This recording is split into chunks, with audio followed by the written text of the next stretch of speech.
बिस्मिल्लाहिर्रहमानिर्रहीम। अस्सलाम वालेकुम जी। मैं नजमुल हसन बाजवा हूं। आज 6 मार्च है और बुध का दिन है।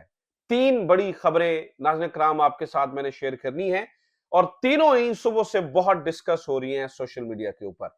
सबसे पहला मामला तो मरियम नवाज साहिबा के बारे में है, क्योंकि उनकी एक ऑडियो का जिक्र हो रहा है और इस ऑडियो का दावा शानाना गुलजार ने किया है कि मरियम नवाज की एक ऑडियो है जिसमें वो ये जिक्र कर रही हैं कि फलां की लाश से 3 दफा गाड़ी गुजार दो, इसका इल्जाम पीटीआई के ऊपर लगा दो।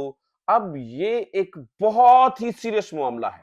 ऑब्वियसली इस तरह की कोई बात करनी थी तो उसका एक रिएक्शन आना था। पाकिस्तान मुस्लिम लीग नून भी इस वक्त उसमें उनमें भी तरफलाट है।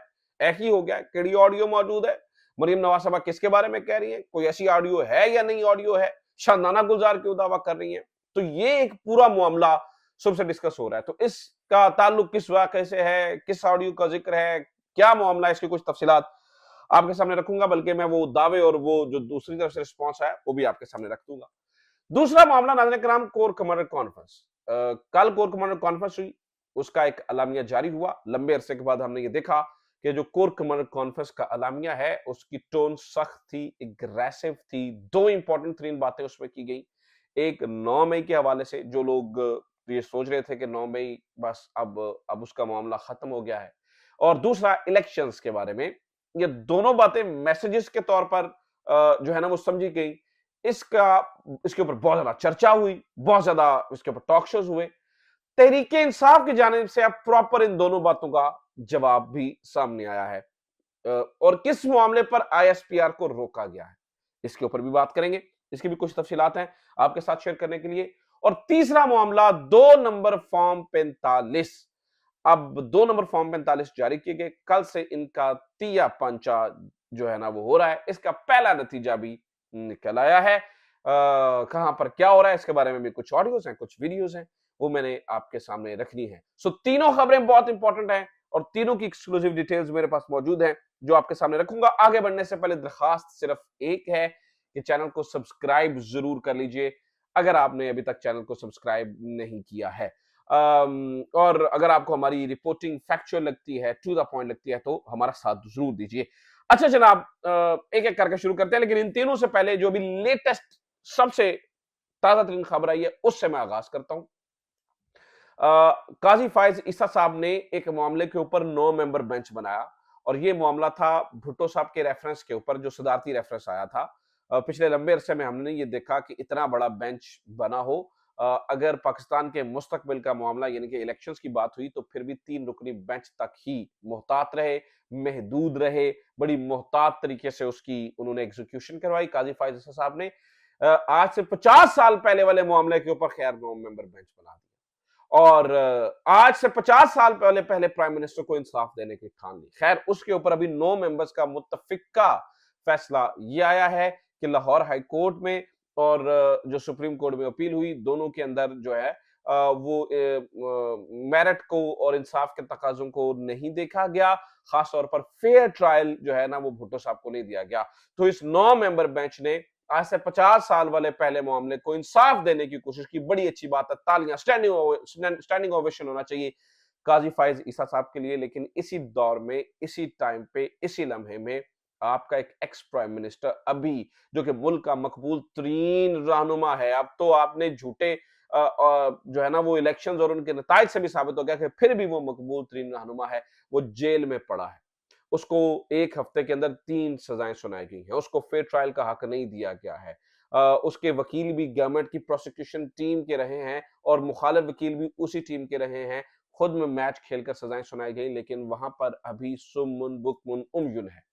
मैं आपसे ये पूछता हूं कि ये कहा जाएगा कि नहीं थोड़ा सब्र करें, एहतियात करें। मैं मान लेता हूं, मिसाल है कि इमरान खान की जो रिहाई है वो हो जाएगी, कोई बात नहीं है, थोड़ा टाइम गुजारने, खैर है, सियासतदान के लिए जरूरी होता है, थोड़ा देर से होगी लेकिन रिहाई हो जाएगी। लेकिन मेरा एक सवाल है जो मैं जनाब मोहतरम जस्टिस काजी फायज ईसा साहब की गोश गुजार करना चाहता हूँ, बड़े अदब से उनसे पूछना चाहता हूँ। एक दिन अगर इमरान खान की रिहाई हो जाती है, और इंशाल्लाह हो जाएगी क्योंकि हमें नजर आ रहा है कि वो सारे के सारे जो है ना वो किस तरह के मुकदमे, बोगस मुकदमे बनाए गए। लेकिन सवाल है कि इमरान खान जो एक दिन भी ना हक जेल में रहा, फिर उसका भार किसके ऊपर होगा? क्या आप आराम से ये कह सकते हैं, कोई बात नहीं आराम से मुकदमा देख लेते हैं, जबकि आपको पता हो कि एक बंदे के साथ फेयर ट्रायल नहीं अपनाया जा रहा है और आप 50 साल वाले पहले वज़ीर-ए-आज़म को इंसाफ देने के ऊपर तुल गए हों, बल्कि इंसाफ ठूँसने पे तुल गए हों और आपके मौजूदा दौर में जो ज़ुल्म और ज़्यादती हो रही हो, आप उसके ऊपर चुप कर जाएँ, ये कैसा इंसाफ है माय लॉर्ड? ये कैसा इंसाफ है? ये इंसाफ हॉन्ट करेगा आपको। मैं आई एम टेलिंग यू, क्योंकि कल रावी आज असल जो रावी है वो लिख रहा है और वो तारीख लिखेगा और उसमें तारीख के औराक के ऊपर ये सारी चीजें लिखी जाएंगी। बहरहाल इसके ऊपर मजीद बात नहीं करेंगे।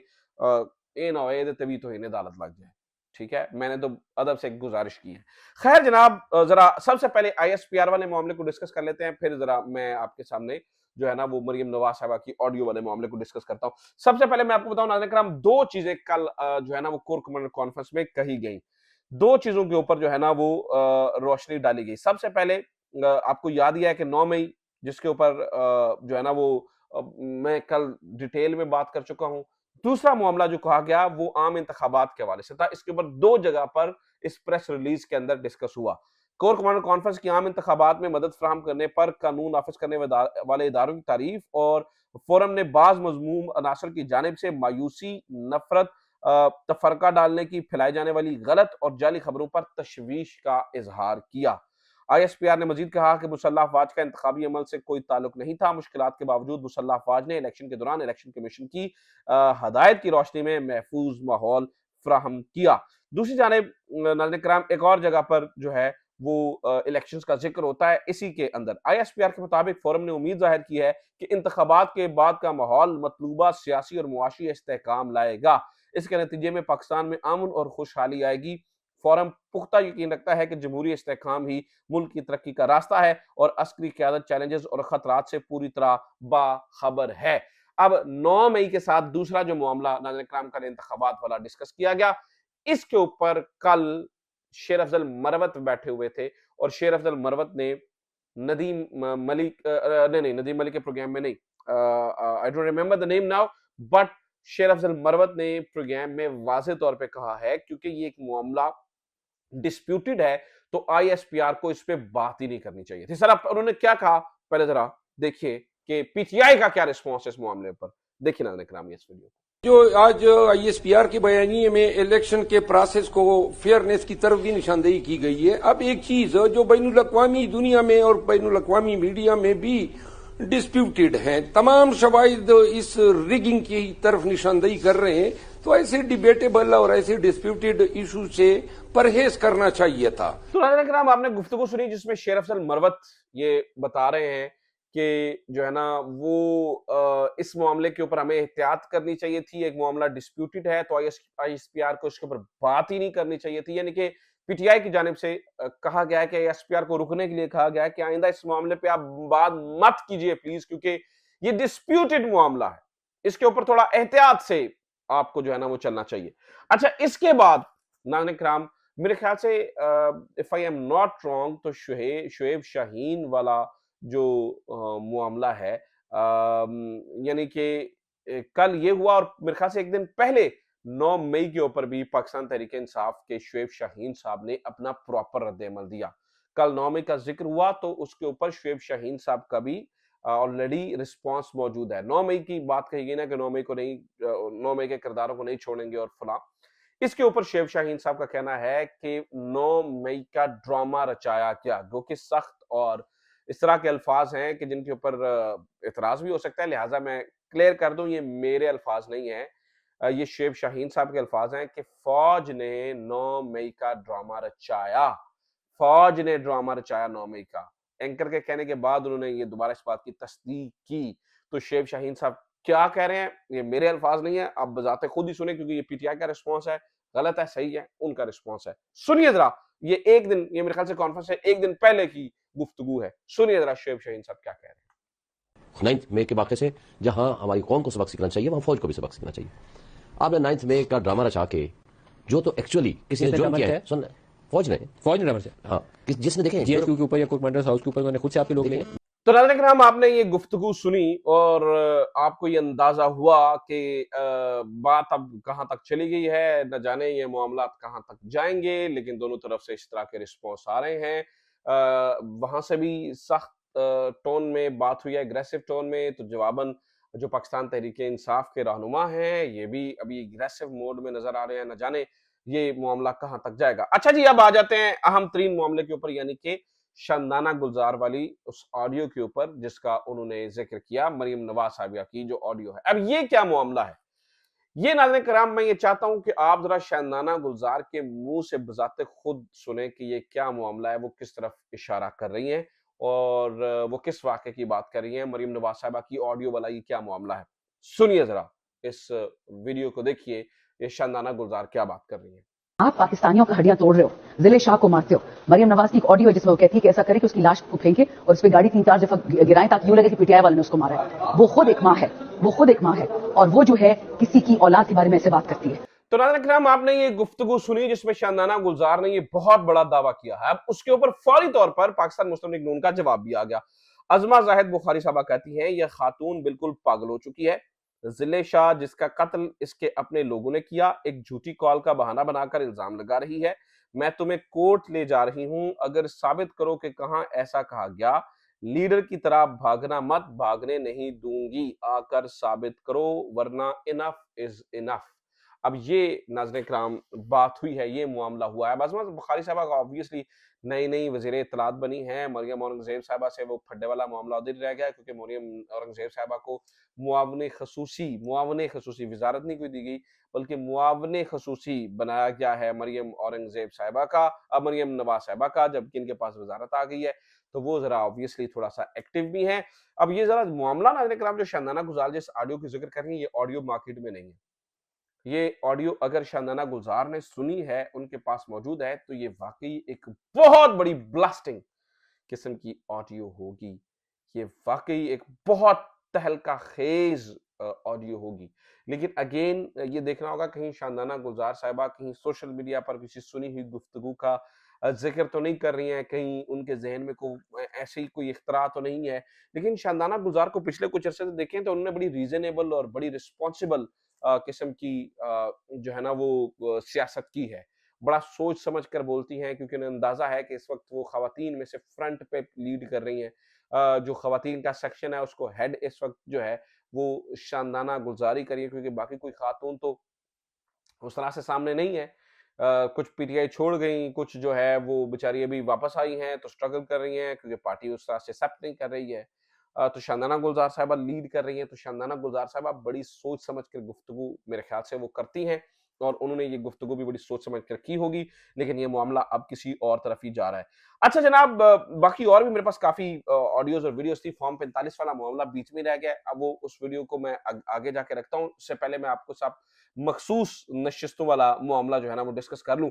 मखसूस नशिस्तों के ऊपर भी नाज़रीन इकराम, आपको पता है कि कल जो है ना वो इलेक्शन कमीशन का फैसला आया था, जिसमें वो कहा गया था जी हम मखसूस नशिस्तें नहीं देंगे पीटीआई को, और वो बाकियों में तकसीम कर देंगे। यानी कि ये इतनी बेतुकी राय है कि जैसे खैबर पख्तूनख्वा असेंबली के अंदर देखिए कि जेयूआई ने 7 सीटें वैसे जीती हैं, लेकिन उन्हें 10 खवातीन की मखसूस नशिस्तें दी जा रही हैं। 10 16 सीटें टोटल अपोजिशन ने जीती हैं, 27 मखसूस नशिस्तों की मद में दी जा रही है। अब अगर 6 सीटें किसी ने जीती हैं तो उन्हें 9 सीटें मखसूस मिल रही हैं।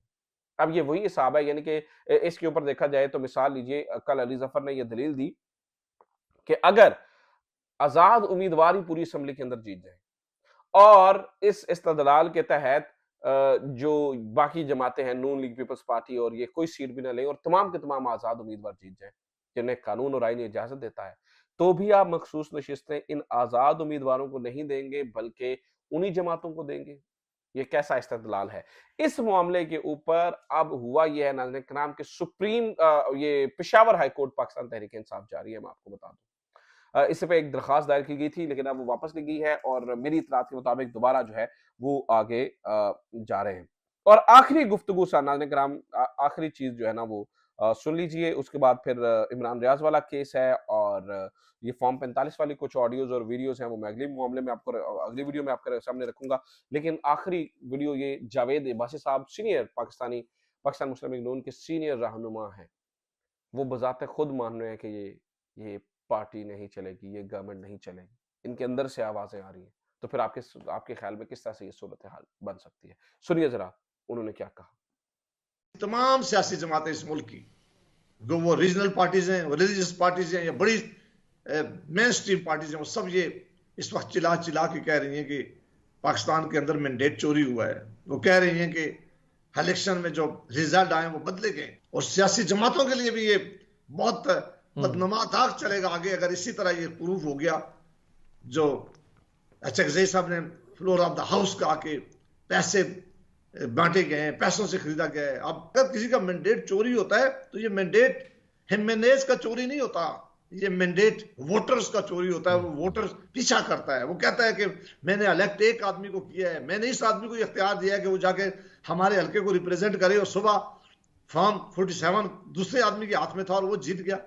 ये बहुत सीरियस क्वेश्चन है। अगर इनको एड्रेस ना किया गया तो मैं समझता हूं कि ना ये असेंबली ज्यादा देर चल सकेगी, ना हुकूमत ज्यादा देर चल सकेगी, अच्छा। ना ये तो नाज़रीन किराम, गुफ्तगू आपने सुनी, यही सारा लुबे-लुबाब है। मैं ये कहता हूं कि यही जो उन्होंने गुफ्तगू की है ना, यही सारा लुबे-लुबाब है।